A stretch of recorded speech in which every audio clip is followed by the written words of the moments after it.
जितने मरीज इस वक्त मिल रहे हैं 40% अकेले हिंदुस्तान से दर्ज किए जा रहे हैं। ये स्थिति इतनी ज्यादा भयावह हो चुकी है कि इसको थामा कैसे जाए, रोका कैसे जाए, ये अपने आप में बड़ा सवाल है। हम सबको पता है कि ये this is an apocalypse, it is a complete chaos, it is a beyond anybody's imagination, so it's a nightmare. उसको आप छोड़िएगा, कैसे लिपटे? तो एक तो है कि हमारे सामने जो मोस्ट इम्पॉर्टेंट है, जो मरीज आ रहे हैं, मैग्नीट्यूड ऑफ लोग आ रहे इस ये इन्फेक्शन से पीड़ित हुए, तो हमें बेड्स चाहिए, ऑक्सीजन चाहिए। तो ऑक्सीजन की कमी जो डिमांड एंड सप्लाई में, एक तो है कि हाँ सप्लाई बढ़ाना चाहिए, इक्विटेबल डिस्ट्रीब्यूशन चाहिए।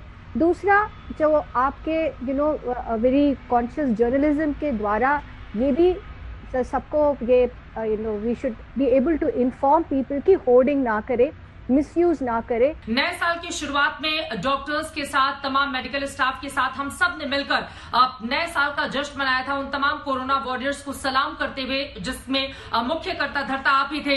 लेकिन मौजूदा वक्त बहुत भयावह स्थिति की ओर इशारा कर रहा है। क्या हिंदुस्तान इसके लिए तैयार नहीं था? हमने जब ये जश्न मनाया था नए साल के अंदर, तब वो फर्स्ट वेव थी और फर्स्ट वेव पे हमने बहुत अच्छे ढंग से काबू पाया था, जब हमारे पास में किसी भी तरह का कोई भी health infrastructure, PP kit, lab testing कुछ भी नहीं था।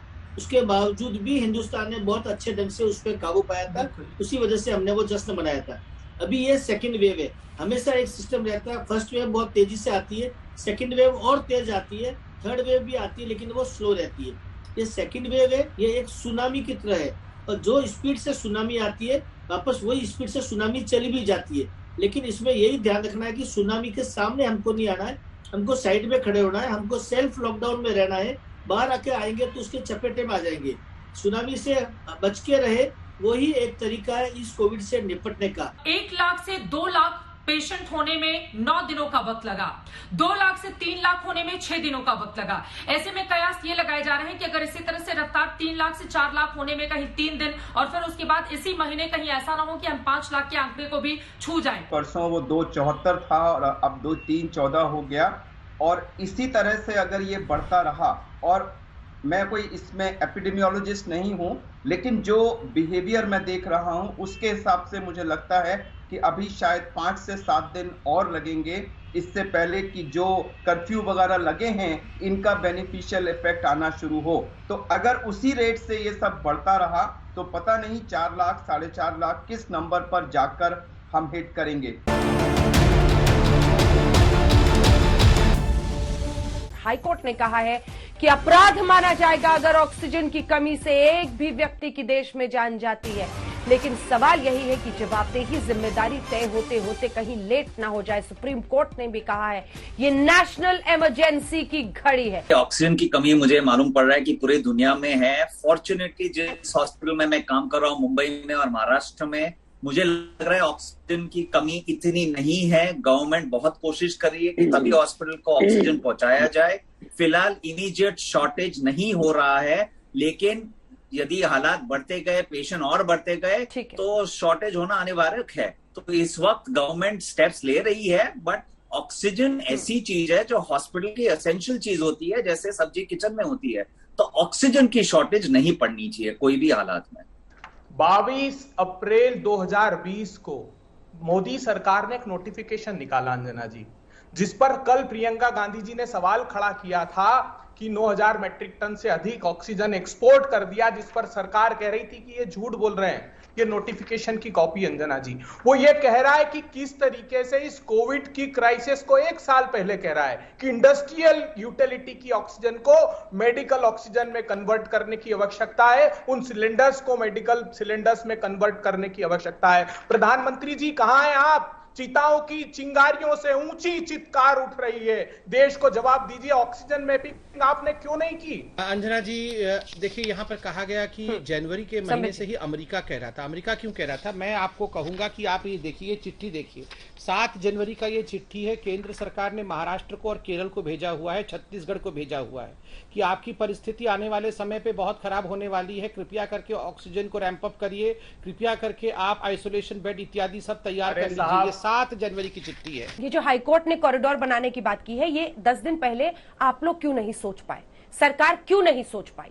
मेरा ये कहना है कि आज जब पैरामिलिट्री नहीं, फोर्सेस अंजना जी, गार्ड करके मैं ऑक्सीजन जवाब सिलेंडर्स देता हूं। पहुंचाएंगे, मैं ये सब जवाब कुछ देता पहले क्यों नहीं? इस स्थिति में क्या, एक सेकंड, नहीं, इस अंजना स्थिति जी को गलत है। समझने में पहले से हुआ। क्या जो लापरवाही हुई उसकी कीमत जिंदगियों से चुकानी पड़ रही है? अंजना जी, आपने ग्रीन कॉरिडोर की बात कही। कल हाईकोर्ट ने, दिल्ली हाईकोर्ट ने ग्रीन कॉरिडोर की बात कही। आज से 7 दिन पहले पीयूष गोयल जी का ट्वीट देखिए, जिसमें हमारी सरकार ने ग्रीन कॉरिडोर के माध्यम से ऑक्सीजन ट्रांसपोर्टेशन आरंभ किया है। भारत में कोरोना की दूसरी लहर का पीक कब आएगा, ये कब थमेगी, इसके लिए आज के आंकड़ों और आईआईटी कानपुर के एक रिसर्च की मदद लेते हैं। इससे आपको दूसरी लहर के खतरनाक भविष्य की पूरी पिक्चर समझ में आ सकती है। पहली बार एक दिन में रिकॉर्ड 3,15,000 से ज्यादा लोग संक्रमित पाए गए। अब तक किसी एक देश में एक दिन के अंदर मिले मरीजों का यह सबसे बड़ा आंकड़ा है। इससे पहले अमेरिका में 8 जनवरी 2021 को 3,07,000 लोग पॉजिटिव पाए गए थे। दोनों देशों की तुलना करें तो हर रोज 1 लाख केस से 3 लाख केस आने में भारत को 16 दिन लगे, जबकि अमेरिका को इसमें 65 दिन लगे थे।